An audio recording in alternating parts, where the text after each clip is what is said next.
learning magic is really about learning to trust your thoughts and letting your thoughts go into places that you would not normally go. This is what makes Wicca kind of strange and dangerous to some people, because sometimes you don't understand what you're thinking or why you're thinking it. And people are afraid of what they don't know. A witch ultimately faces the unknown. They try to face it with bravery. Even if they're quaking in their boots, they're facing it. And they're willing to accept that things change. There is the reality that you believe in. Everybody believes that table's there right in front of you. I really wish I was a stage magician who could disappear the table, because that would shock your senses. But I'm not. I'm not playing that sort of game. We accept that this room is here, and we accept it.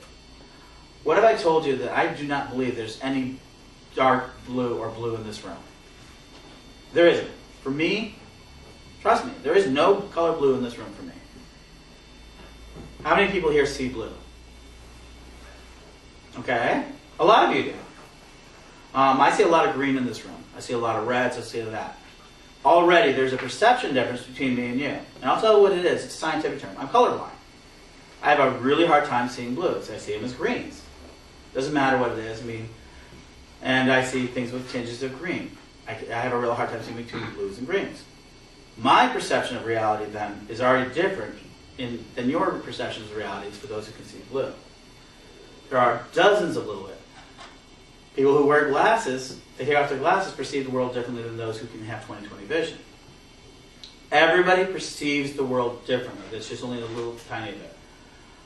How many in here think the room is kind of cold? Some of you. Who thinks the room is kind of warm? 2? How many think it's just right? Different perceptions for different people, because we each interpret data differently. Magic is experiential. It's how you interpret it. It's how you get into yourself and how it changes you. Wicca and learning magic changes the inside of you instead of the outside of you. I mean, yes, it has outside manifestations. There's some skills we focus. We have tarot cards. We're going to have, a little later on, we're going to pull out our ESP cards. We can try those. Try your hands at some ESP games. We're going to try to show you different things that we can do today. But it is about learning magic. And here's the first step to learning magic. Say that you wish for something. Just say, I wish. Just inside your mind. Make it simple. Don't try to challenge the whole universe all at once. And just hold it. And try to build on that thought today of what it is that you wish for yourself or for someone else. I don't care what you're wishing for. Me, I've already got my wish for the day. It's a happy birthday for me. Today's my 44th birthday. It's a strange one, thank you. I made it here. And for me, that's actually a miracle, to make it each day, because I have outlived my father. I've outlived most of the males in my family. The thing that Wicca gave me, and I'll tell you why it saved my life, is I came from a family of very short-lived people who had a lot of obesity in their family. They had a lot of heart diseases, had a lot of things. And I needed to change my life. I was a very strong Christian, believed for a long time. And there's a lot of different reasons. Blood on my, what I call blood on the hands. A lot of things that they were doing that I didn't agree with. But ultimately, Wicca taught me that I could live with the world, and I had a right to live. I didn't think I had a right to live for a long time. I mean, how many people in here really believe you have a right to live? It's a hard thing to ask. Because a lot of people don't think they have a right to live. They think they have a right to die. And that the whole goal of life is to get as fast as you can from birth to death as quick as possible. You know? Not to kill yourself. We're not talking about, some people go that far with it, but we're talking about people who live their life says this is a chore, this is a pain, we don't want this. And who left through miserable. I was one of those people. I want Armageddon to come. Come on, when's the end of the world coming? Can you just promise me that? Is it really going to end tomorrow? And I started collecting end of the world stuff. But in the end, I decided I could live with the world. And so today, I have no heart disease. I have no diabetes. I got lots of bad habits. But in the end, I accepted the fact that I have a right to live. Now I have a right to live for a long time to come. I also accept the other side of it. And that's the other thing, is I accept that any one of us at any time could die. So we live every moment in the now. That's the important thing. Magic lets us be in the important about the now. And if you accept the now, and accept that you can change anything that you want to change, that's learning magic and believing in it. So what do you need to be a witch? Just to believe in magic. And to accept that you have some control over the events that are happening around you. It's really that simple. I guess I'll ask you a question. Sure. Like when it comes to this, like to Wiccan and magic and this type of magic, do you associate yourself with a particular culture? Like I guess more like ethnicity too. Like, would you associate yourself with like Indo-European roots or anything like that? And would you also include Native American spirituality? Like anything with your particular Wiccan, would you associate any of the original land-based spirituality, like original to Hoopeston, or like you take some of the like not necessarily Hoopeston the town, but Hoopeston the earth? Like, would you? Absolutely. That's a good question. Okay, first of all, we teach here most of what is called a Correllian Wicca, which is also grown up here, which was Correllian witchcraft and Correllian spiritualism a while back. In 1979, they started using the Wicca to join the larger community. Like everybody, they like to join large communities. We're syncretic. We're very syncretic. I mean, we grab things from everywhere. Plus, the family here also has Native American blood in them, so we do it. Our temple is here that we have is called Salu Temple, and that's Cherokee. That's a Cherokee name for a goddess of corns and beans. Our local temple's goddess, our patron of our things, is Salu, and she gave birth to corns and beans and taught the Indians, taught her son, how to grow corn and beans. We're in the center of a cornfield, folks. We're in a town of 6,000 people in which we grow corns and beans. So the answer is yes. So we take it. And we have another term we use a lot called nativism. And we believe that the local land is the best representation of deity. You have to interpret it locally. Salu, a temple of Salu probably wouldn't do much in Hawaii because there's really very little corns and beans. And it is about, Wicca is about that whole land base, living with the agricultural society, living with the cycles of life. Now, we as modern humans can disrupt them. But we haven't really disrupted them all that much. We are doing the same thing we did 2,000 years ago, 10,000 years ago, and 20,000 years ago. The difference in modern Wicca does, and the answer to your direct question, is that we also look at different ideas. I will tell you that modern Wicca, let me say American Wicca, above all other things, is what we'd call a menu religion, they're calling it, or cafeteria religion.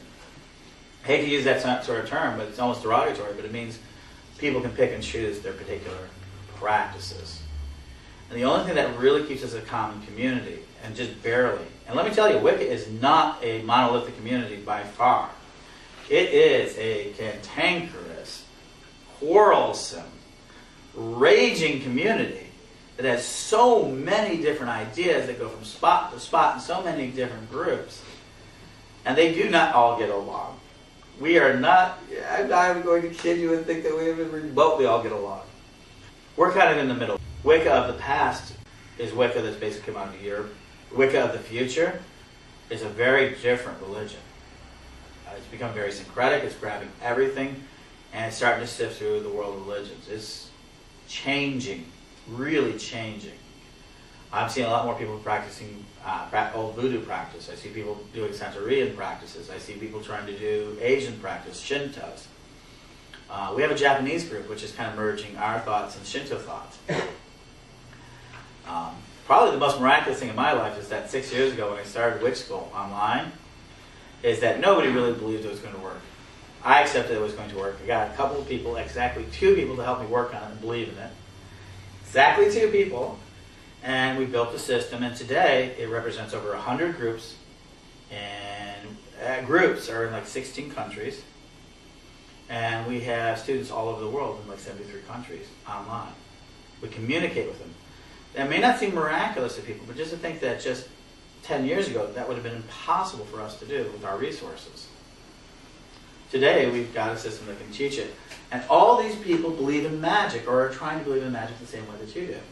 So the religion that's emerging, just like everything else on the internet, is changing.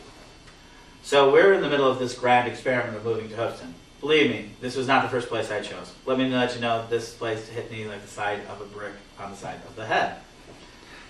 It was not my choice to be here. Don's from Danville, and we came down here really quick, and we came down here to look at moving to Danville because we were doing well in Chicago. Could not afford to stay there.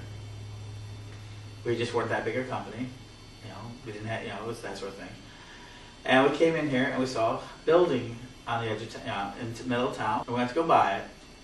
We asked the town one day, says, we want to open an internet business in school. And they said, sure, no problem, we don't have business licenses here. There's no such thing as business license in town. I know, that was shocking to me. And then we put out a press release right before Harry Potter, and boy, we had lots and lots of protests. Huge protests.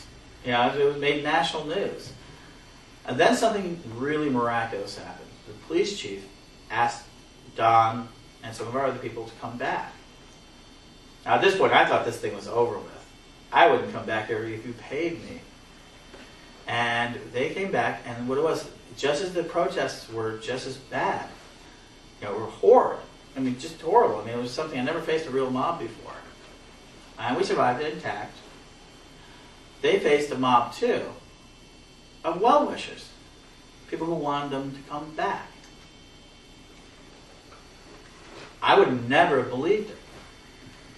And we came back, and they offered us this building. We took this building. It's kind of our relationship with the town. This building is literally our relationship with the town. It was a dark, unwanted, cavernous building, and as we're transforming it, it represents how the town's treating us. I mean, we were becoming more accepted, and things of that nature. For us, that is the ultimate sort of goal here, is to create a magical community, a community that can live with magic on a daily basis. I'm open to any questions you have. Okay, quiet crowd today. Rhiannon's going to come in shortly. She's going to be teaching rituals a little bit later. In a few minutes, we're going to do a class. I'm going to do a class at 11 o'clock about how to be interviewed, for those who want it. And also, a little later this afternoon, I'm going to do one on how to be an internet broadcaster. We have a lot of people still coming in all day on that. In this room, we're going to be teaching ritual tools, how to do that next with Rhianna. At 1 o'clock, we're going to do goddess magic, talking about how goddess magic works. We're talking about ethics of magic and even how to study. 2 o'clock, big thing, Ruby Nels. We're going to have the big crystal circle. We're going to serve lunch here earlier. Tonight we have a band coming in for people who like goth bands. We're going to be doing dinner at the Freeland Mansion. So we're going to be having a day of different things. And hopefully it'll change some perceptions.